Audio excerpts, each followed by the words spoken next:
श्रीकृष्णजगद्गुरु परब्रह्मणे नमः। ओं नमो श्री वेदव्यासाय नमः।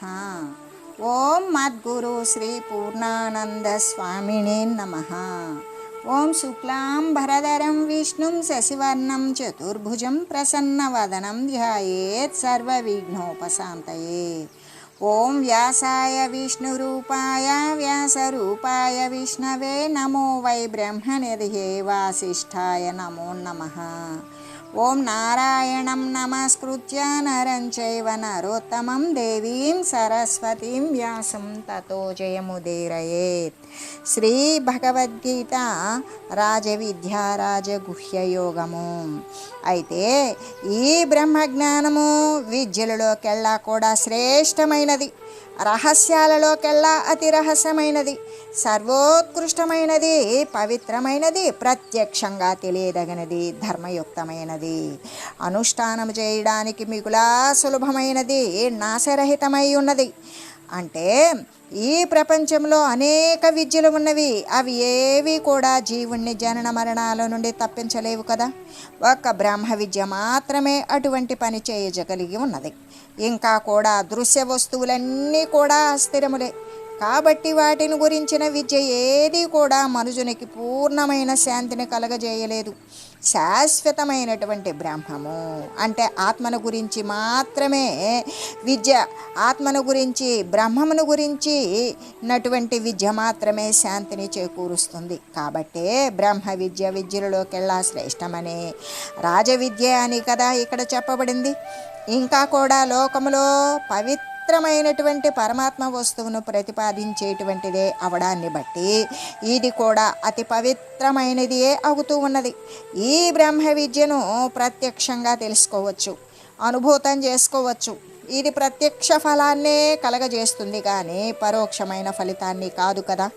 ఎలాగంటే ఏ క్షణమునందు సాధకుడు ఈ బ్రహ్మ విద్యను అనుభూతం చేసుకుంటాడో ఆ క్షణమునందే అతడు సాక్షాత్తు బ్రహ్మమే అవుతూ ఉండడం అనేటువంటిది కనబడుతూ ఉంటుంది. కాబట్టి ఇది ఫలితాన్ని కలగజేస్తుందో లేదో అను సందేహానికి ఆస్కారమే లేదు.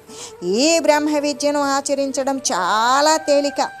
మనస్సులో ఉన్నటువంటి దుష్ట సంస్కారాలను, వాసనాజాలాన్ని పూర్వకంగా తొలగించుకున్నట్లయితే ఇక తన యందు నిక్షిప్తమై ఉన్నటువంటి స్వస్వరూప సాక్షాత్కారమునందు ఎలాంటి పరిశ్రమ కూడా లేదు. కాబట్టే శాస్త్రములందు ఈ ఆత్మానుభూతి ఎంత సులభమంటే పుష్పాలని చిదిమివేయడం కంటే కూడా, శ్వాసను పీల్చడం కంటే కూడా సులభము అని కదా చెప్పబడింది. అంటే బ్రహ్మం యొక్క అనుభవం అతి సులువైనది అని భగవానుడు మనకి అంటే ఎవరైతే సాధన చేస్తూ ఉంటారో వారికి ధైర్యాన్ని చెప్తూ ఉన్నారు. ఇంకా కూడా ఈ విద్య ధర్మాలకు మూలమై ఉన్నది, ఆది అంతము లేనటువంటి సనాతనమై ఉన్నది, శాశ్వతము కూడా అయ్యున్నది అని చెప్పబడుతూ అంటే పరమాత్మ తాను చెప్పవలసినటువంటి బ్రహ్మజ్ఞానం యొక్క మహిమను ప్రారంభంలో మొదట్లోనే తెలియజేశారు. దీని చేత మోక్షాన్ని పొందాలి అనుకునేటువంటి వారికి ఎంతో ప్రీతి, విశ్వాసము అనేది ఉత్పన్నమవుతూ ఉన్నది. అంటే విద్యలలో కన్నింటికీ కూడా శ్రేష్టమైనది, అతి రహస్యమైనది, పవిత్రమైనది, ఉత్తమమైనది, ప్రత్యక్షముగా తెలుసుకోదగినది, ధర్మముతో కూడి ఉన్నది, సులభమైనటువంటి ఆచరణ కలిగి ఉన్నది, నాశరహితమైనదే కదా బ్రహ్మజ్ఞానము అని చెబుతూ దాని యందు శ్రద్ధ లేకపోతే దైవాన్ని పొందలేరని, సంసార కూపమునందే తిరుగాడుతూ ఉంటారు అని తెలియజేస్తూ అందుకే ఈ ఆత్మజ్ఞానమునందు ఈ యొక్క జీవుడు తన ఆత్మను ఉద్ధరించుకోవాలి, ఆత్మతత్వాన్ని పొందాలి, తన యొక్క జీవస్థితిని నశింపజేసుకోవాలి అనేటువంటి ధర్మమునందు శ్రద్ధ లేనటువంటి మనుషులు పరమాత్మను పొందలేరు. మృత్యురూపమైనటువంటి జన్మ జరామరణాలు, చావు పుట్టుకలతో కూడినటువంటి సంసార మార్గమునందే తిరుగుతూ నిక్కముగా ఖచ్చితముగా అక్కడే వస్తూ పోతూ ఉన్న రాకపోకలు కలిగి ఉన్నారు. అంటే ఇప్పుడు మనం లౌకిక రంగంలో చూసుకున్నా కానీ లేదా పారమార్థిక రంగంలో సరే ప్రతి కార్యమునందు కూడా ఏ కార్యాన్ని చేయాలి అన్నా శ్రద్ధ అవసరం. ఒకనికి ఒక వస్తువునందు కానీ ఒక కార్యమునందు కానీ ఎంతెంత శ్రద్ధగా ఉంటాడో ఆ దాని ప్రకారమే శ్రద్ధ ప్రకారమే వాని యొక్క అనువర్తనం ఉంటుంది. దాని ప్రకారమే అంతంత చక్కగా ఆ వస్తువు ఫలిస్తూ ఉంటుంది, ఆ కార్యము నెరవేరుతూ ఉంటుంది. కాబట్టి పరమాత్మ తాను చెప్పబోయేటువంటి బ్రహ్మ జ్ఞానమునందు ఎవరికైతే శ్రద్ధ ఉంటుందో అతడు మాత్రమే శ్రద్ధాపూర్వకంగా దాన్ని అనుష్ఠిస్తాడని, తనను తాను చేరుకోగలుగుతాడని. అలా శ్రద్ధ లేనటువంటి వారు పరమాత్మతత్వాన్ని పొందలేని వారే మృత్యురూపమైనటువంటి సంసారమునందే పడి తిరుగాడుతూ ఉంటారు అని కదా తెలియజేశారు. కాబట్టి విఘ్నులైనటువంటి వారు ఈ యొక్క పారమార్థిక సాధకులు బాగా ఆలోచన చేసుకోవాలి. దుఃఖాన్ని మాత్రమే మిగిల్చే సంసార మార్గమున పడకుండా ఉండడం కోసం, ఆనందాన్ని పొందేటువంటి దైవ సాక్షాత్కారాన్ని పొందడం కోసం శ్రద్ధ అనేటువంటి ఈ యొక్క సుగుణాన్ని చేపట్టాలి. ఆయుధంగా ఆసరా చేసుకోవాలి. బ్రహ్మ విద్యను చక్కగా అనుష్ఠించాలి, తరించాలి. లోకంలో సామాన్యమైనటువంటి కార్యములైన ఇప్పుడు వంట చేయడం కానీ వ్యవసాయం చేయడం కానీ మొదలైనవన్నీ కూడా చక్కగా జరగాలి అంటే ఏ సంబంధమైనటువంటి పదార్థంలో ఏ పదార్థాలు ఎంత వేసి ఎంత పక్వం కావాలో అనేది చేసినప్పుడే వంట రుచిస్తుంది. ఆ కుటుంబ సభ్యులందరూ కూడా రుచికరంగా మరి తృప్తికరంగా భోజనం చేస్తారు. అలాగే వ్యవసాయం కూడా వాడు ఏ సమయంలో ఏ వాతావరణానికి అనుకూలంగా ఎటువంటి విషయాలను అనుసరించాలో ఆ ప్రకారంగా చేసినప్పుడే వాడు చేసినటువంటి వ్యవసాయం కృషి ఫలించి ఇంటికి ధాన్యం చేరుతుంది. ఈ విధంగా ఇటువంటి బయట సంబంధమైన సామాన్య కార్యాలైన స్త్రీలకు వంట కానీ పురుషులకు వ్యవసాయం కానీ వీటి యందు పని చక్కని ఫలితాన్ని తీయాలంటే చక్కగా ఎంతో శ్రద్ధ అవసరమై ఉన్నప్పుడు ఇక ఈ బ్రహ్మ విద్యను సాధించుకోవాలి అంటే ఇంకా వేరుగా చెప్పాలా? అవసరం లేదు కదా. అందుకే పరమాత్మ తన బోధయందో అప్పుడప్పుడు కూడా ఏమని చెప్పి శ్రద్ధ అనేటువంటిది చాలా అవసరం, శ్రద్ధ వలన అన్ని కార్యాలు సఫలమవుతాయి అనే నొక్కి చెబుతూ ఉంటారు. సామాన్యంగా కొందరు జనులు ఏం చేస్తారు అంటే వారి యొక్క అనుభవయోగ్యములైనటువంటి విలాసాలకు లోనైపోయి ఈ సంసారాన్నే స్వర్గంతో సమానంగా భావిస్తూ ఉంటారు. ఎంత హాయి, ఎంత కీర్తి ప్రతిష్టలు, ఎంత శ్రమ చేసినా దానికి తగిన ఫలితము, ఈ సుఖభోగాలు, అసలు శరీరం ధరించకపోతే అసలు థ్రిల్లే లేదు, ధరించకుండా ఏదో అయితే ఏమవుతుంది కాబట్టి ఇదే బాగుంది అనేటువంటిది దానినే సుఖవంతంగా స్వర్గంతో సమానంగా భావిస్తూ ఉంటారు. మరి అమృతప్రాయంగా ఇంతకంటే మరొకటి లేదు, ఇదే హాయిగా ఉంది, ఎంతో హాయిగా ఉంది అని మృతము లేనటువంటి దానికి సమానంగా వర్ణిస్తూ ఉంటారు. కానీ సర్వము తెలిసినటువంటి పరమాత్మ దానిని ఏమని చెప్పారు అంటే ఈ సాంసారికమైనటువంటి విషయాన్నే మృత్యురూపంగా వర్ణించారు. అందుకే మృత్యు సంసార వర్త్మని అంటే అదే దాని నిజరూపం. ఏంటది? అది మృత్యురూపమయ్యే ఉన్నది. ఇవాళ ఉన్న సుఖం రేపు ఉండదు, ఇవాళ ఉన్న దుఃఖం రేపు ఉండదు, ఇవాళ ఉన్న సంపద రేపు ఉండదు, ఇవాళ ఉన్న శారీరక పటుత్వం రేపు ఉండదు, ఈరోజు ఉన్న ఆరోగ్యం రేపు ఉండదు, ఈరోజు ఉన్న శరీరం వస్తు సంపద రేపు ఉండదు. కాబట్టి ఇదంతా అస్థిరమైనదే కదా. మాయా ప్రభావము చేత ఏంటి అంటే ఇది పైకి డాబుగా ఉన్నదానిలాగా గొప్పగా అలా ముసుగు వేయబడినట్టు కనబడుతూ ఉన్నా కూడా లోనంతా దీనికి జడప్రాయమైనటువంటి మృత్యు రూపమే కలిగి ఉన్నది కదా. ఈ రహస్యాన్ని భగవానుడు చక్కగా తెలియజేశారు. బాగా అలంకరింపబడినటువంటి శవం ఏ ప్రకారంగా పైకి అందంగా కనబడినప్పటికీ కూడా లోపల క్రుళ్ళు దుర్గంధం కలిగి ఉంటుంది కదా. ఈ సంసార స్థితి కూడా అంతే. ఇప్పుడు శవాన్ని అంతిమక్రియలో ఏం చేస్తారు? పూలు, ఆర్భాటాలు, పన్నీర్లు, సుగంధాలు వెదజల్లుకుంటూ తీసుకొని వెళ్తారు. ఎందుకు అవన్నీ చల్లవలసిన అవసరం ఉన్నదా? కాదు, అది డీహైడ్రేషన్ అయిపోతుంది శరీరంలో నుండి ప్రాణవాయువు నిర్గమించినప్పుడు. ఎప్పుడైతే అది క్రుళ్ళు మార్గంలో పట్టిపోతుందో ఇక ఏ విధంగా అంటే సమాన వ్యాన ప్రాణ అపాన వాయువులు అనేటువంటివి సమాన వాయువు, వ్యానవాయువు, ఉదానవాయువు, ప్రాణవాయువు, అపానవాయువు ఎప్పుడైతే బయటికి వెళ్ళిపోయినాయో వాటి యొక్క ఉపవాయువులైనటువంటి నాగవాయువు, నాగ, కృకుర, కూర్మ, దేవదత్త, ధనంజయ వాయువులు అనేటువంటి ఈ ఉపవాయువులు ప్రకోపించి శరీరం కుళ్ళేటంత వరకు కూడా సహకరిస్తూ శరీరాన్ని మళ్ళీ పంచభూతాలతో ఉత్పన్నమైన దానిని పంచభూతాలలోనే కలిసిపోయే విధంగా తయారు చేస్తూ ఉంటాయి. కాబట్టి అది ఎటువంటిది అంటే ఆ యొక్క అన్ని సుగంధ పరిమళాలు ఎన్ని వెదజల్లినా దానిలోని కుళ్ళు కంపు బయటకు వస్తూనే ఉంటుంది శరీరంలో ఉన్నటువంటిది. ఎందుకు? ఇక దాని యొక్క రూపం మారిపోతుంది.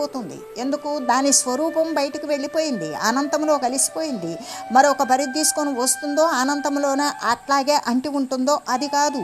ఇక్కడ వదిలిపెట్టబడినటువంటి శరీరము జడప్రాయమైనటువంటి ఆ యొక్క పార్థివ దేహం ఏమవుతుంది? క్రుళ్ళు పట్టిపోతుంది. లోపల ఉన్నటువంటి క్రుళ్ళు, దుర్గంధం ఇవన్నీ ఎలా ఉంటాయో ఈ సంసార స్థితి కూడా అంతే. ఎలాగా? శవాన్ని బాగా అలంకరిస్తారు, పూలు చల్లుతారు, అత్తలు చల్లుతారు, పన్నీళ్ళు చల్లుతారు, సాంబ్రాణి ధూపాలు వేస్తారు, మరి అనేక వాయిద్యాలతో కూడుకొని తీసుకొని వెళ్తారు. ఏమి తీసుకొని వెళ్ళినా అది ఒక్కరోజు గనక నిల్వంగా ఉంటే, ఇప్పుడు అయితే ఆ పరిస్థితి కూడా లేదు. అటువంటి దుర్వాసన రాకుండా ఉండడం కోసమే ఈ యొక్క ఐస్ బాక్సులు, శీతల పెట్టెలు అనేవి శవాల యొక్క నిల్వ కోసం తీసుకొచ్చి దూర బంధువులు వచ్చి చూసేటంత వరకు కూడా, లేదా వారి బిడ్డలే దూరంగా ఉంటే వచ్చి చూసేటంత వరకు ఆ శరీరం వాసన భరించలేరు కాబట్టి దానిని ఐసు బాక్సులోనే నిల్వ ఉంచి తర్వాత పారేస్తున్నారు. ఎట్టకేలకు ఏమి నిల్వ ఉంచినా అది క్రుళ్ళిపోయేటువంటి తత్వం కలిగినది. అటువంటిదే సంసార స్థితి కూడా అని చెబుతూ, కాబట్టి విజ్ఞానవంతులు శాస్త్రజ్ఞానాన్ని దాటి దానిని అనుభవ సిద్ధిగా పొందడానికి ప్రయత్నించేటువంటి ప్రతి సాధకుడు కూడా దాని చేత మోసపోకూడదు. అమృత రూపుడకు ఏ చావు లేనటువంటి, అసలు పుట్టుకే లేని వానికి చావు ఎలా వస్తుంది? ఆ అమృత రూపుడకు పరమాత్మను ఆశ్రయించాలి, ఈ ధన్యత్వాన్ని పొందాలి. అందుకే మనకి నితరాం వర్తంతే అంటే మిగుల స్థిరంగా వర్తిస్తూ ఉన్నారు అని కూడా చెప్పవచ్చు కదా. పరమాత్మని ఎవరు పొందుతారు? బ్రహ్మజ్ఞానమునందు శ్రద్ధ కలిగిన వారే. అలా శ్రద్ధ లేని వారి గతి ఏమవుతుంది? వారు పరమాత్మను పొందలేరు. మృత్యురూపమైనటువంటి సంసారమునందే అంటే జన్మ జరా మరణాలు కలుగుతూ వస్తూ పోతూ వారి యొక్క సంస్కారాలు, కోరికలు, వాసనలకు ప్రకారం తదనుగుణ్యమైనటువంటి ఉపాధులను ధరిస్తూ వదులుతూ ఉంటారు. అటువంటి సంసారమునందే తిరుగుతూ ఉంటారు. అసలు సంసారం యొక్క స్వరూపం ఎలాంటిది? మృత్యురూపమై ఉంటుంది. అది ఎప్పుడూ కూడా మార్పులకు లోనయ్యేది చచ్చే రూపమే అయి ఉంటుంది. అంటే పుడుతుంది, చస్తుంది, ఇదే రూపమై ఉంటుంది. కేవలము దుఃఖాలతో నిండిపోయి ఉంటుంది కదా. అందుకే పరమాత్మ స్వరూపాన్ని గురించి తెలియజేస్తూ, మయా తతమిదం సర్వం జగదవ్యక్తమూర్తినా మత్సాని సర్వభూతాని నచాహం తేష్వస్థితః. ఈ సమస్త ప్రపంచము కూడా అవ్యక్త స్వరూపుడనగు పరమాత్మ చేతనే వ్యాపించబడినది. సమస్త ప్రాణికోట్లు కూడా నా యందున్నవి. అంటే నేనెవరిని? నేను అవ్యక్త రూపుడును. అందుచేత ఈ సమస్త ప్రపంచము కూడా నా చేతనే వ్యాపించబడి ఉన్నది. సమస్త ప్రాణికోట్లు కూడా మరి నా చేతనే, నా యందే ఉన్నవి. నేనైతే వాని యందు ఉండడం లేదు. నేను వాటికి ఆధారము, కానీ నాకు అవి ఆధారాలు కావు అని చెబుతూ, అవ్యక్తమూర్తిన ఇంద్రియాలకు గోచరము కానటువంటి అతి సూక్ష్మ వస్తువే పరమాత్మ. అంటే ఈ యొక్క దేహేంద్రియాలకు కనబడేటువంటి వస్తువు కాదు పరమాత్మ స్వరూపం. ఎలా ఉన్నది? సర్వవ్యాపకమై ఉన్నది, అతి సూక్ష్మమై ఉన్నది. సామాన్యమైనటువంటి భూతాకాశమే నేత్రాలకు కనబడదు కదా. ఇప్పుడు పంచభూతాలలో మొట్టమొదటిది ఆకాశవాయు, అగ్ని, జల, పృథ్వులు. అయితే ఈ ఐదింటిలో కూడా మొదటిదేంటి? భూతాకాశము. అది కూడా పంచభూతాలలో మొట్టమొదటిది ఆకాశమే కదా. ఈ ఆకాశము అనేటువంటిది సామాన్యమైనదే కదా. అయినప్పటికీ కూడా కంటికి కనబడుతుందా? కనబడదు. ఈ ఆకాశమే కంటికి కనబడదు. అలా కనపడకపోతే ఇంకా ఆకాశము కంటే కూడా సూక్ష్మాతి సూక్ష్మమైనటువంటి చిదాకాశము, ఆ ఆకాశానికి కూడా మూలమై ఆశ్రయమై ఆధారమై ఉన్నటువంటి ఆ చిదాకాశము ఆత్మ అనేటువంటిది కేవలం ఈ చర్మచక్షువులకి, ఈ కన్నులకి ఎలా కనబడుతుంది? కాబట్టే పరమాత్మ ఎటువంటి వాడు? వ్యక్తము కాని స్వరూపుడు, అవ్యక్త రూపుడు అని కదా చెప్పబడింది. స్థూలమైన ఆకాశము చేత ఏ ప్రకారమైతే జగత్తంతా కూడా పరివ్యాప్తమై ఉన్నదో, అలాగే ఈ చిదాకాశము అంటే పరమాత్మే. అలాగే పరమాత్మ చేత ఈ స్థూలమైనది సూక్ష్మమైన జగత్తు ఏదైతే ఉన్నదో అదంతా కూడా ప్రాణికోట్లు అన్నిటి యందు కూడా వ్యాప్తములై ఉన్నవి కేవలము చిదాకాశము అంటే పరమాత్మ చేతనే. కాబట్టి అవన్నీ కూడా పరమాత్మ యందే అవుతూ ఉన్నవి కదా. ఎలాగంటే అసలు ఇంద్రియాలకే కనబడనటువంటివి, గోచరము కానటువంటి అతి సూక్ష్మ వస్తువే కదా పరమాత్మ.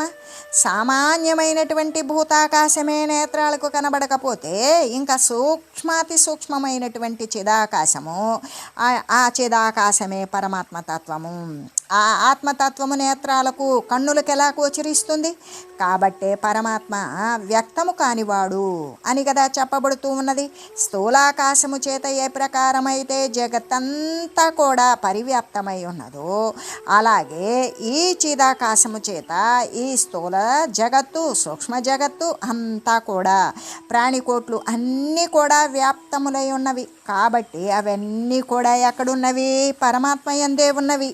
అవన్నీ కూడా నా యందు ఉన్నప్పటికీ కూడా నేను వాని యందు లేను అనే భగవానుడు ఎందుకు చెప్పారు అంటే, వాస్తవమైనటువంటి దృష్టి చేత మనం గనక పరికించి విచారించినట్లయితే ఈ నామరూపాత్మకమైనటువంటి దృశ్య జగత్తు అంతా కూడా ఒక పేరు పెట్టి పిలవగలిగినది, ఒక రూపంతో కనబడేటువంటిది, సర్వవ్యాప్తమైనటువంటి ఈ దృశ్యమాన జగత్తు అంతా కూడా ఎలాగంటే స్వప్నములాగానే మిథ్య అయి ఉన్నది. స్వప్నములో అనేక రకాల పదార్థాలు, విచిత్రమైన వస్తువులు, కొత్త మనుషులు, పాత మనుషులు, అనేక రకాలైన అనుభూతులు అవన్నీ కూడా మెలకు వచ్చినాక ఉంటున్నవా? లేవు. మరి స్వప్నం అనుభవించడం అబద్ధమా? స్వప్నానుభవ సమయంలో అది సత్యమే. స్వప్నానుభవం అంతరించి మెలకువ వచ్చినాక స్వప్నానుభవం అంతా అబద్ధమే. కాబట్టి జ్ఞానానంతరము దృశ్య జగత్తంతా అబద్ధమే. జ్ఞానము లేని కారణము చేత ఈ నామరూపాత్మకమైనటువంటి దృశ్య జగత్తంతా కూడా నిజమే. కాబట్టి ఎప్పుడైతే వాస్తవమైన నిజమైనటువంటి దృష్టి చేత పరికించినట్లయితే ఈ యొక్క రూపనామక్రియలతో కూడినటువంటి దృశ్యమాన జగత్తంతా కూడా అబద్ధమే అయి ఉన్నది. మరి ఏది సత్యము? ఒకటి అబద్ధము అన్నప్పుడు ఇంకొకటి సత్యమై ఉంటే కదా దీనిని అబద్ధము అని చెప్పాలి. ఆత్మ ఒక్కటి మాత్రమే సత్యము. ఆ ఆత్మయందు ఈ దృశ్యజాతమంతా కూడా తాటి యందు సర్పంలాగానే ఆరోపించబడినది కదా. ఎలాగంటే ఇప్పుడు త్రాడు ఉన్నది, ఆ త్రాడు చీకటిలో ఉన్నది, దానిని చూసి పాము అని భ్రమించినప్పుడు అనేక వర్ణనలు, అనేక ఊహలు. అసలు ఒక దీపం వెలుతురులో దాన్ని చూసినప్పుడు ఏమైంది? అప్పటిదాకా చూసినటువంటి పాము ఏమైంది అంటే వెళ్ళిపోయిందా వెలుగు తీసుకురాగానే? లేదు, మనం త్రాటినే పాముగా చూసాం. అలాగే జ్ఞానం యొక్క సాధన చేత, జ్ఞానం చేత అప్పటి వరకు కూడా మరి కనబడినటువంటి ఈ దృశ్యజాతం అంతా కూడా అబద్ధమే. జ్ఞాన సాధన ద్వారా మాత్రమే తెలియబడుతుంది. లేనప్పుడు తాటు యందు పామును చూసి తోకెత్తుతుంది, తలదిప్పుతుంది, కదులుతుంది అని ఊహించినట్లుగానే దృశ్యమాన జగత్తునే ఆ జ్ఞాన స్వరూపంతో సత్యముగా భావిస్తాం. ఎప్పుడైతే ఆ యొక్క వాస్తవమైనటువంటి ఆ దృష్టి చేత పరికించినప్పుడు, ఆత్మతత్వ విచారణ ఆత్మజ్ఞానము చేత పరికించినప్పుడు ఏమవుతుంది అంటే ఈ యొక్క దృశ్యజాతం అంతా కూడా ఆత్మయందే ఆరోపించబడినది. అక్కడ ఉండేటువంటిది ఏకాత్మస్వరూపమైనటువంటి పరమాత్మ తప్ప మరొక వస్తువు లేదు. మనం దృశ్యంగా చూసింది కూడా పరమాత్మ వస్తువే. అంటే పాముగా చూసింది కూడా తాడునే. అది పాము లేదు అని చెప్పినప్పుడు తాడే ఉంది. పాము ఉన్నది అని చెప్పినప్పుడు అనుకున్నప్పుడు కూడా తాడే ఉంది. అసలు లేనిదేంటి? పాము. అక్కడ ఉన్నదేంటి? తాడే. తాడుని వివర్త రూపంలో చూసినప్పుడు పాముగా చూసాం. భ్రమ తొలగిందా? అప్పుడు తాడు తాడుగానే ఉంటుంది. ఇక్కడ కూడా అంతే. దృశ్యాన్ని చూసామా? చూసాం. ఎప్పుడు? అజ్ఞానంతో నిండినప్పుడు. కానీ వాస్తవమైన విచారం లేనప్పుడు మనం అజ్ఞాన స్థితిలో దృశ్యాన్ని చూసాం. అజ్ఞానం తొలగిందా అంటే పరమాత్మే ఉన్నది. మరి దృశ్యం లేదు. అజ్ఞానం తొలగకపోయినా అక్కడ ఉన్నది పరమాత్మే. అక్కడ దృశ్యం లేదు. కానీ భ్రాంతి చేత మనం దృశ్యాన్నే చూసాం. కానీ జ్ఞానం కలిగిన తర్వాత మనకు ఆ భ్రాంతి నశించింది. ఆ జగత్తు అనే భ్రాంతి లేదు. అక్కడ జ్ఞానానికి ముందు, జ్ఞానం తర్వాత, జ్ఞానం జరిగినప్పుడు సర్వకాల సర్వావస్థల యందు కూడా ఏమున్నది? కేవలం పరమాత్మ వస్తువు తప్ప దృశ్య జగత్తు అనేటువంటిది లేదు అనే చెబుతూ, ఈ దృశ్య వస్తువునందు సత్య వస్తువైనటువంటి పరమాత్మ ఉంటాడా? ఎలా ఉంటాడు? ఉండడు కదా. అబద్ధమునందు నిజం ఎప్పుడూ దాగి ఉండదు. సత్యాన్ని చూసి అసత్యంగా భావించవచ్చు. అజ్ఞానము చేత ఆ సత్యాన్నే సత్యముగా నీవు రూఢిపడవచ్చు. దాని ద్వారా ఏమవుతుంది? అనేకమైనటువంటి జన్మ జరా మరణాలు అనేవి కలుగుతూ సంసార పరిభ్రమణం చేస్తూనే ఉంటావు. అదే ఈ యొక్క సత్య వస్తువుకు పరమాత్మ అనేటువంటి పరమాత్మ వస్తువు మిథ్యాభూతమైనటువంటి దృశ్య వస్తువునందు ఎలా ఉంటాడు? కాబట్టి ఇక్కడ భగవానుడు ఇక్కడ ఏమని చెప్తూ ఉన్నాడు? నా యందు భూతములన్నీ ఉన్నవి. భూతములు అంటే పంచభూతాలు, ఆకాశవాయు అగ్ని జల పృథ్వులు. పృథ్వీ యందు అనేక ఆహార పదార్థాలు, ఔషధులు జనించి వాటిని మరి అనుసరించి అనుభవించినటువంటి ప్రాణికోట్లు ఉత్పన్నమై సర్వేక సమస్తము కలిసి ప్రపంచమైంది. అయితే ఇప్పుడు ఈ నా యందు భూతాలు ఉన్నవి కానీ నేను వాని యందు లేను. మరి అది సత్యమే కదా. పరమాత్మ ఆధారంగా జగత్తు కనబడింది కానీ జగత్తు ఆధారంగా పరమాత్మ లేడు. పరమాత్మయే ఆశ్రయము, సర్వేక సమస్తానికి కూడా అధిష్టానము అయినప్పుడు పరమాత్మ తత్వము మాత్రమే. పరమాత్మ యందే పంచభూతాలు అనేటువంటి ఉన్నవి కానీ పంచభూతాల యందు నేను లేను అనేటువంటి మాట కొద్దిపాటివి విచారించినా కూడా స్పష్టమవుతుంది. అందుకే పరమాత్మ నేను వాని యందు లేను అని చెప్పడానికి కారణమేమైంది అంటే, ఇక్కడ పరమాత్మ అనేటువంటి ఆ సత్య వస్తువు అబద్ధమైనటువంటి దృశ్య వస్తువునందు ఉండదు కదా అని చెప్పడానికి కారణం.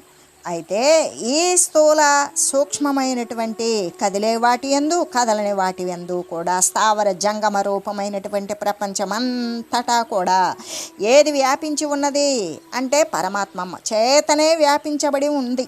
అయితే ఇక్కడ మనం కేవలం పరమాత్మ స్వరూపంగానే ఉన్నప్పుడు స్థావరమని, జంగమని, చరమని, అచరమని ఈ విధంగా చూసేటువంటి జగత్ సంబంధమైనటువంటి ప్రతిదీ కూడా పరమాత్మ చేతనే వ్యాపించబడి ఉండడము చేత దానిని మనం అసలు పరమాత్మ అనేటువంటిది లేని చోటు ఉన్నదా అంటే లేదు. సమస్తము సర్వవ్యాపకంగా సర్వము తానే అయ్యి ఏకరస పరమాత్మ వస్తువు మాత్రమే అయి ఉన్నది. కాబట్టి సాధకుడైనటువంటి వాడు ఏం చేయాలి? ఆ పరమాత్మ తత్వం యొక్క ఉనికిని సర్వత్రా కూడా అనుభూతం చేసుకోవాలి. ఎందుకు అంటే కాలికి చెప్పులు వేసుకున్నటువంటి వాడు ఎంత భూప్రపంచమంతా తిరిగినా కూడా వాడు భూమి మీద కాలు పెట్టినవాడే, చర్మంతో కప్పి ఉన్నటువంటి వాడే, భూమి అంతా చర్మంతో కప్పి వేసినట్లే. అంతే కదా. అట్లాగే ఇక్కడ ఈ సాధకుడైనటువంటి వాడేం చేస్తాడు? వాని యొక్క ఉనికిని సర్వత్రా కూడా పరమాత్మతత్వం యొక్క ఉనికిని సర్వత్రా అనుభూతం చేసుకుంటాడు. ఎందుకు? వాడు ఎక్కడ ఉన్నా కూడా తన యందు ఉన్న సర్వత్రా సర్వవ్యాపకమై ఉన్నా కూడా పరమాత్మ తత్వమే అయి ఉన్నది. ఇక్కడ తను మళ్ళీ పరమాత్మ అనేటువంటి ఒక భిన్నత్వం అనేటువంటిది వానికి గోచరించదు. అలా అటువంటి అనుభూతం చేసుకుంటూ పాపకృత్యాలను చేయడు. పాపకృత్యాలు అంటే పాపకార్యాలను చేయడు. ఎందుకు? సర్వత్రా వాడు చూసేది చేసేది సర్వము పరమాత్మ తప్ప రెండవ వస్తువు లేనప్పుడు ఏ పాపకృత్యాలు చేస్తాడు? చేయడు. అంతేకాదు ప్రాణికోట్ల పట్ల కూడా దయ కలిగి ఉంటాడు. ఇంకా భక్తిభావముతో కూడుకొని ఉండగలుగుతాడు. ఎందుకు? ఎల్లవేళలా సర్వం పరమాత్మయే ఉన్నప్పుడు ఎక్కడ చూసినా తాను అటువంటి ఆ పరమాత్మను శరణు వేడినటువంటి వాడే ఆ విధంగా భక్తిభావ సమన్వితుడై ఉంటాడు. అంటే పరమాత్మ ఎటువంటి రూపము కలిగిన వాడు అంటే ఇంద్రియాలకు గోచరము కానటువంటి అతి సూక్ష్మమైన రూపము కలిగిన వాడు. స్థూలము సూక్ష్మము సమస్త ప్రపంచం మొత్తం కూడా వ్యాపించి ఉన్నటువంటి వాడే కదా పరమాత్మ. ప్రాణికోట్లన్నీ కూడా ఆ పరమాత్మ యందే స్థితిని కలిగి ఉన్నవి అని తెలియజేస్తూ ఓం మంగళం పావన గీతామాత జయ మంగళం భక్తజనావళి బంధ విమోచని భవభయహారిణి భవ్యదాయిని మంగళం. ఓం మంగళం శ్రీ కురుక్షేత్ర రణక్షోణి విహారిణే పార్థసారథి రూపాయ గీతాచార్యాయ మంగళం. ఓం మంగళం మహత్.